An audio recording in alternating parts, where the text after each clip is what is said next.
ইস্তেগফার বেশি বেশি পাঠ করবেন। 1 নাম্বার, সমস্ত গুনাহ মাফ করবে কে? 2 নাম্বার, আসমান থেকে রিজিক দেওয়ার ওয়াদা কার? 3 নাম্বার, ইস্তেগফার পাঠ করবেন, সম্পদ দেওয়ার ওয়াদা করেছেন কে? 4 নাম্বার, রবানিন, ইস্তেগফার যারা পাঠ করবেন সন্তান দেওয়ার ওয়াদা কার? 5 নাম্বার, ওয়ায়াজআল লাকুম জান্নাত, মরণের পর আল্লাহ পাক রব্বুল আলামিন চিরস্থায়ী জান্নাত দেওয়ার ওয়াদা করলেন। তাহলে বলেন, ইস্তেগফার পাঠ করলে যে সন্তান দিবে ওয়াদাটা কার? বিশ্বাস করেন, কোরআনে আল্লাহ বলতেছে এটা আমার ওয়াদা, আমার ওয়াদা, আল্লাহর ওয়াদা, আল্লাহর ওয়াদা একদম সত্য, কোনো সন্দেহ নাই। তাহলে ইস্তেগফার সকলে আমরা পাঠ করব কি করব না? 6 নাম্বার উপকার, ওয়ায়াজআল লাকুম আনহারা, ইস্তেগফার যারা পাঠ করবে যেই জান্নাত আমি আল্লাহ দান করব। কক্সবাজার গেছেন নি কেউ? আছেন এই জায়গায়? আছেন? গত বছর টেকনাফ গেলাম প্রোগ্রামে, যাওয়ার আগে কক্সবাজার লাইফ ফিশ একটা হোটেল আছে, ওই হোটেলের মধ্যে আমরা আলেম যারা গেছে আমাদেরকে থাকতে দিলেন। ওই লাইফ ফিশ হোটেল থেকে কক্সবাজার সমুদ্র সৈকতটা হেঁটে যাইতে 1 মিনিট বা 1.5 মিনিটের প্রয়োজন।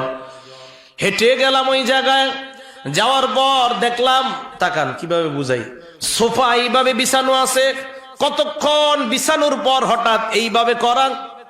এই সোফা গুলার মধ্যে কারা? যারা নাকি প্রেম প্রীতি করে তারা গিয়া শোয় একজন আরেকটার মধ্যে, এটা নাকি একটা আনন্দ তাদের, এটা নাকি একটা চমৎকার দৃশ্য। ওই সোফা দেখার পর আল্লাহর কোরআনের কথা আমার মনে পড়ে যায়, সুবহানাল্লাহ। আল্লাহ বলেন, আলাল আরাইকি ইয়ানজুরুন মুত্তাকিনা ফিহা আলাল আরাইক, জান্নাতীরা এইভাবে জান্নাতের মধ্যে হেলান দিয়ে থাকবে, আপনি হেলান দিবেন, পাশেরটা আপনার বিবি হেলান দেওয়া থাকবে, আরেকটার মধ্যে আপনার হুরগেলমানরা থাকবে। দুনিয়ার মধ্যে প্রেম প্রীতি যারা করে তারা তাকায় দেখে পানির সমুদ্র দেখা যায়। আল্লাহর কোরআন বলেন, তোমরা যখন শুইবা তাকায় দেখবা তোমাদের আশেপাশ দিয়া দুধের নহর, মধুর নহর প্রবাহিত হয়ে যায়। আল্লাহ বলেন, ইস্তেগফার পাঠ করবা। 6 নাম্বার উপকার, আমরা ইস্তেগফার পাঠ করব কিনা? পড়েন সবাই, আস্তাগফিরুল্লাহ, আস্তাগফিরুল্লাহ। ইস্তেগফার পাঠ করার 7 নাম্বার উপকার, শরীরের শক্তি দরকার আছে না নাই? আল্লাহ দুনিয়ার মধ্যে একটা সম্প্রদায় পাঠিয়েছেন, এই সম্প্রদায়ের নাম আদ সম্প্রদায়। আদ সম্প্রদায়ের কাছে একজন নবী আল্লাহ পাঠাইছেন, এই নবীর নাম হুদ আলাইহিস সালাতু ওয়াস সালাম। হুদ নবী তাদের কাছে আসলেন, আসার পর দেখলেন এরা এত শক্তিশালী, এদের মধ্যে সবচাইতে লম্বা মানুষটা মাত্র 400 হাত। কয় হাত? সবচেয়ে খাটো মানুষটা মাত্র 100 হাত। সবচেয়ে খাটো কয় হাত? আমরা এই জায়গায় যারা আছি সবগুলা এরকম দাঁড়াইলে 100 হাত হইব কিনা আল্লাহ জানে। যারা আমরা আছি এই জায়গায় একজনের উপরে যদি আরেকজন দাঁড়াই 100 হাত পর্যন্ত হবে কিনা কে জানে। এইভাবে বিশাল বড় লম্বা এক একজন, তো 400 হাত তো হবে না, 100 হইতে পারে, 400 হবে না। 400 হাত কি তাদের হাত অনুযায়ী নি আল্লাহ জানে, যে মানুষটা 400 হাত লম্বা, এর হাত কেমন লম্বা। এই জাতির কাছে হুদ নবীকে আল্লাহ পাঠাইছে। তা আসার পর দাওয়াত দিলেন, ইয়া কওমি ইবুদুল্লাহ মা লাকুম মিন ইলাহিন গায়রু, হে আমার সম্প্রদায় তোমরা আল্লাহর ইবাদত করো, তিনি ছাড়া কোনো ইলাহ নাই। আদ সম্প্রদায় জবাব দেয়, আমাদেরকে কার দাওয়াত দিলা? হুদ নবী কয় আল্লাহর। আদ সম্প্রদায় কয় আমরা পাহাড় কাইটা, পাথরের পাহাড় কাইটা ঘর বানাই, আমাদের শক্তির ব্যাপারে তোমার কোনো ধারণা আছে কিনা? মান আসাদ্দু মিন্না কুওয়া, আমাদের চাইতে শক্তিশালী দুনিয়ায় আর কে আছে? বলেন তো দুনিয়ায় শক্তিশালী আছে কিনা? আর জোরে বলেন, তার নাম কি? দুনিয়ার সব শক্তি একত্রিত করেন, কার শক্তির সামনে কোনো মূল্য নাই? বলেন তিনি কে? আদ সম্প্রদায় কয় আমাদের চাইতে আবার শক্তিশালী কে আছে? আল্লাহ কয় তাদেরকে বলেন, তাদের শরীরে যেই শক্তি আছে তারা যদি ইস্তেগফার পাঠ করে, আস্তাগফিরুল্লাহ যদি পাঠ করে, বর্তমান তাদের শরীরে যেই পরিমাণ শক্তি আছে আমি আল্লাহ তাদের শক্তিকে দ্বিগুণ করার ওয়াদা করলাম। এই যে আল্লাহ কোরআনে বলেন ইয়াজিদকুম কুওয়াতান ইলা কুওয়াতিকুম, আমি আল্লাহ তোমাদের শক্তিকে আবার ডাবল করে দিব। আপনারা যারা ট্রেনে চলাচল করেন, বাসে চলাচল করেন, লক্ষ্মীগঞ্জ বাজারে আসলেন, আসার পর পকেটে হাত দিয়া দেখলেন রিক্সা ভাড়া নাই, সিএনজি ভাড়া নাই, অটো নাই। এই মুহূর্তে হেঁটে যাওয়া ছাড়া আপনার উপায় নাই। 2 কিলো রাস্তা হাঁটতে হবে, বলেন হাঁটার জন্য শক্তির প্রয়োজন আছে না নাই? ওই মুহূর্তে কি করবেন? আজকে থেকে একটা আমল সবাই জানবো। ওই মুহূর্তে আমরা পড়বো, পড়েন আস্তাগফিরুল্লাহ আস্তাগফিরুল্লাহ আস্তাগফিরুল্লাহ। লক্ষ্মীগঞ্জ বাজারে নামলেন অথবা এর আগে কোনো বাজারে নামার পর 2-4 কিলো রাস্তা হাঁটতে হবে। ওই মুহূর্তে কোরআনের উপর আমল করবেন। দাঁড়ায় দাঁড়ায় নিম্নে 70 বার ইস্তেগফার পাঠ করবেন, 1 মিনিটও সময় লাগে না। পরেন আমার সাথে আস্তাগফিরুল্লাহ। 70 বার ইস্তেগফার পাঠ করার পর এবার বাড়ির দিকে হাঁটা আরম্ভ করবেন। আল্লাহর কোরআনের ওয়াদা, হাঁটার জন্য যে শক্তির প্রয়োজন আমি আল্লাহ সব শক্তি দেওয়ার ওয়াদা করলাম। কৃষক ভাই ক্ষেতের মধ্যে কাজ করতে করতে, আলু লাগান শীতকালে, আলুর আইলগুলা টানতে টানতে ক্লান্ত হয়ে গেলেন। তাকায় দেখলেন ঘড়িতে 11টা বাজে। হঠাৎ তাকায় দেখলেন বিবিটা এখনো খাবার নিয়ে আসে না, ছেলেটাও আসে না। গামছা দিয়া বাইদা আপনাদের খাবারটা আনে, একটা প্লেট আর একটা গ্লাস আর একটা বল দিয়া খাবারটা আনে। দেশ গ্রামে হয় না এরকম? আপনি তাকায় দেখলেন খাবার আসতেছে না, এর মানে বিবি এখনো খাবার রান্না করে শেষ করতে পারে নাই। পেটের মধ্যে ক্ষুধার যন্ত্রণায় ছটফট করতেছেন। এই মুহূর্তে রাস্তার কিনারা একটা গাছের ছায়ার নিচে বসেন। বসার পর আস্তে আস্তে 70 বার পাঠ করেন আস্তাগফিরুল্লাহ আস্তাগফিরুল্লাহ আস্তাগফিরুল্লাহ।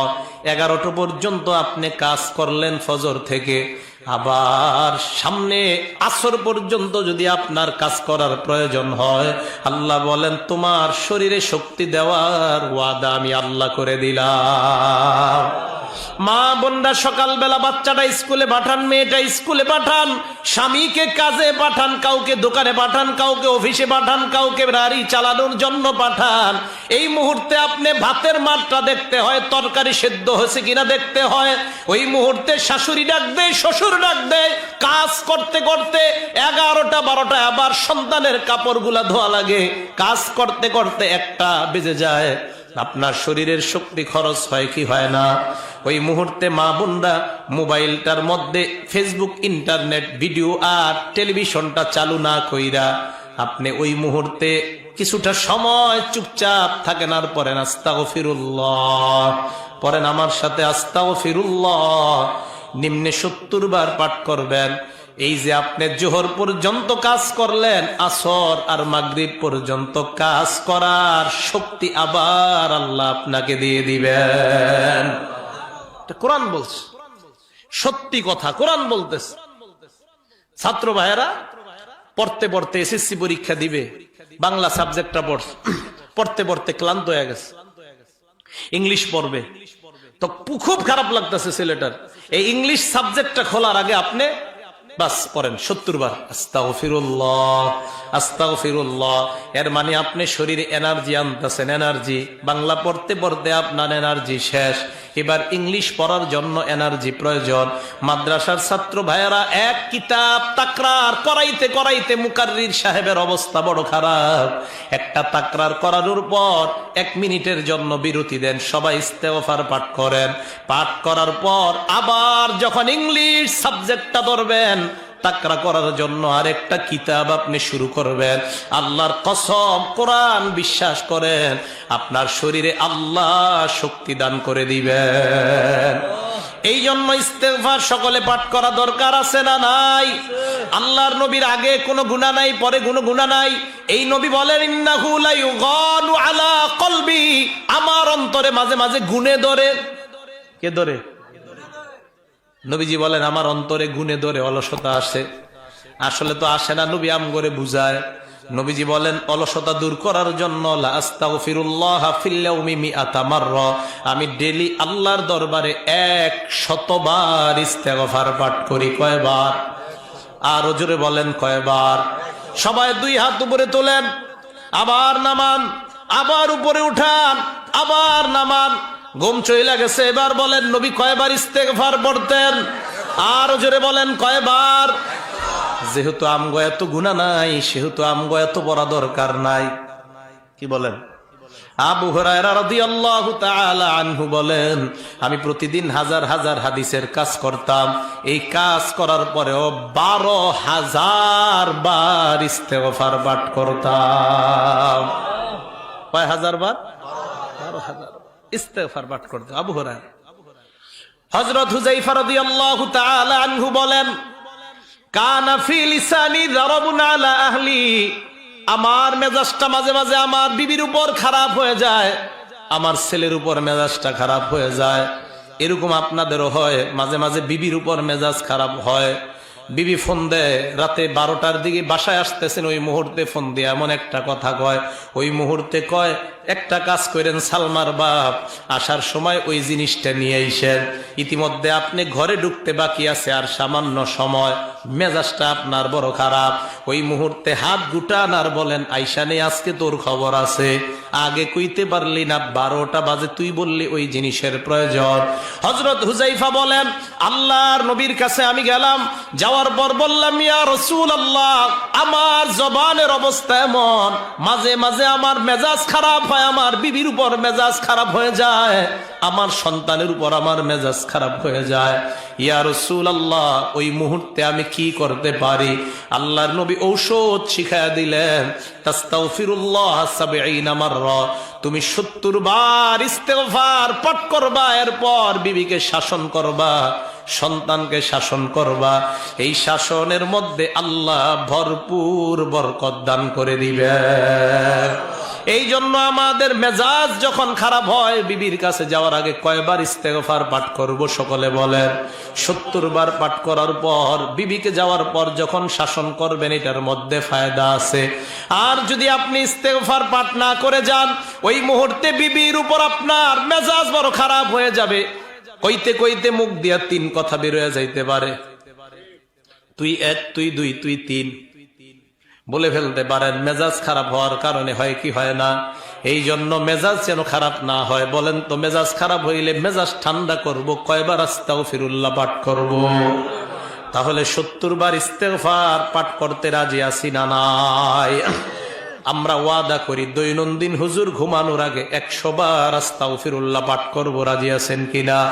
কয়বার? সকলে বলেন কয়বার? আরেকটা আমল, ইমাম সাহেব যখন সালাম ফিরায়, ডান দিকে ফিরাইলেন, বাম দিকে ফিরাইলেন, বাম দিকে সালাম ফিরানোর পর আমরা উঁচু আওয়াজে, হালকা উঁচু আওয়াজে বলবো, বলেন আল্লাহু আকবার। তাহলে পরীক্ষা করি, ইমাম সাহেব আমি আসসালামু আলাইকুম ওয়া রাহমাতুল্লাহ, এক সালাম ফিরাইলাম, দ্বিতীয় সালাম আসসালামু আলাইকুম ওয়া রাহমাতুল্লাহ, মোটামুটি হালকা আওয়াজে বলবেন। এরপর নিম্ন আওয়াজে 3 বার বলবেন, বলেন আস্তাগফিরুল্লাহ, আস্তাগফিরুল্লাহ, আস্তাগফিরুল্লাহ। এই 3 বার নিচু আওয়াজে বলবেন। ইস্তেগফার মুখ দিয়ে বলবেন, আর মনে মনে বলবেন, আল্লাহ, এশার নামাজ তুমি যেইভাবে পড়তে বললা ওইভাবে আমি পড়তে পারি নাই। মনে মনে বলবেন, আল্লাহ, তুমি যেইভাবে নামাজের হুকুমটা করলা ওইভাবে আমি রুকু সেজদা করতে পারি নাই। মুখে ইস্তেগফার, মনে মনে আল্লাহর কাছে অনুশোচনা।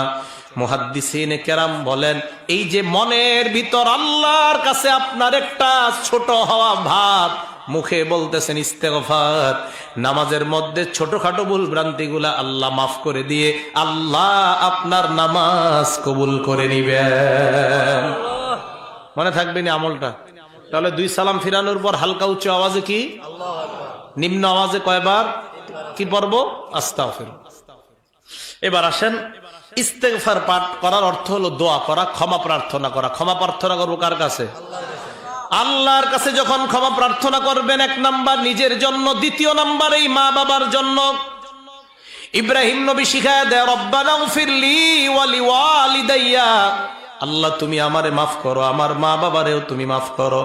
নূহ নবী শিখায়া দেয় রব্বিগফিরলি ওয়ালি ওয়ালিদাইয়া, হে আল্লাহ তুমি আমাকে মাফ করো, আমার মা বাবাকেও তুমি মাফ করো। মা বাবার জন্য ক্ষমা চাইবেন। যাদের মা নাই বাবা নাই, আল্লাহর কাছে বলবেন আল্লাহ তুমি আমাকে মাফ করো, আমার কবরওয়ালা বাবাকে তুমি মাফ করে দাও। এই কথা বলার সাথে সাথে আল্লাহর নবী বলেন ইন্নাল্লাহা লা ইয়ারফাউদ দারাজাতা লিল আবদিল মুমিনি ফি কবরিহি, আল্লাহ সাথে সাথে ইমানদারের কবরে একটা মর্যাদা বাড়ায় দেয়। ইমানদার সাথে সাথে আল্লাহকে বলে আল্লাহ এই মুহূর্তে কেন কবরে আমার মর্যাদা তুমি বাড়াইলা? আল্লাহ জবাব দিয়ে দেয় বিইস্তিগফারি ওয়ালাদিকা লাক, তোর সন্তান এই মাত্র মসজিদের কোণার মধ্যে বৈশা তোর জন্য বলছে আল্লাহ তুমি আমার বাবারে মাফ করে দাও। এই বলার কারণে আমি সাথে সাথে তোর একটা মর্যাদা বাড়ায়া দিলাম। দৈনন্দিন যদি আপনি আপনার বাবার জন্য 100 বার বলেন আল্লাহ আমারে মাফ করো, আমার বাবারে তুমি মাফ করে দাও, 100 মর্যাদা আপনার বাবার কবরে আল্লাহ বাড়ায়া দিবেন। তাহলে 1 নাম্বার নিজের জন্য ক্ষমা প্রার্থনা করা, 2 নাম্বার মা বাবার জন্য ক্ষমা প্রার্থনা করব কিনা, সবাই রাজি আছে কিনা?